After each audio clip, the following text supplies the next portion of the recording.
Hi అండి అందరికీ. మా పాపకు చాలా రోజుల నుంచి కార్ నేర్పియాలా, కార్ డ్రైవింగ్ అని అనుకున్నాను. కానీ ఇన్ని రోజుల వరకు కుదరలేదు. ఈరోజు మాత్రం కుదిరిందండి. ఈరోజు స్టార్ట్ చేస్తుందన్నమాట కార్ నేర్చుకోవడము.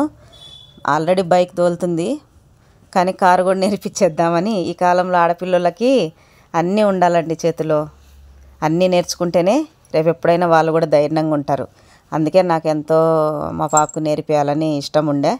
ఈరోజు నుంచి నేర్చుకోమని చెప్పాను. వీలైంది, నేర్చుకుంటుందన్నమాట మా పెద్ద అమ్మాయి. బాగా నేర్చుకోవాలా అని చెప్తున్నాను అనమాట నేను. అలాగే అతను కారు నేర్పించే డ్రైవర్ అబ్బాయి అనమాట, ఓనర్ ఏమో.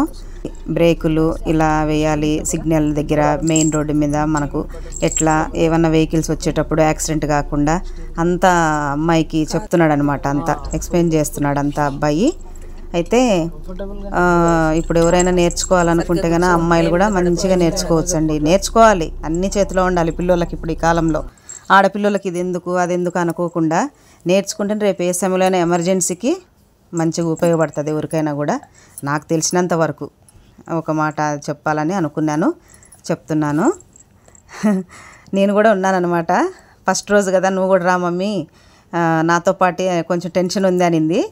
ఏం కాదులే, ఎందుకు టెన్షను, ధైర్యం తెచ్చుకో అని చెప్పేసి నేను కూడా వెనకాల మా అమ్మాయికి చెప్తూ పోతున్నాను అనమాట. అయితే మంచిగానే పర్లేదు, మెయిన్ రోడ్డుకి అంత తీసుకొని వెళ్ళిపోయింది బండి. ఒక 5 నిమిషాలే చెప్పినాడు అబ్బాయి పట్టుకొని ఇలా ఇలా అని. అంత బాగా డ్రైవింగ్ చేసింది, పర్లేదు. టెన్షన్ పడద్దు.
అయిపోయింది.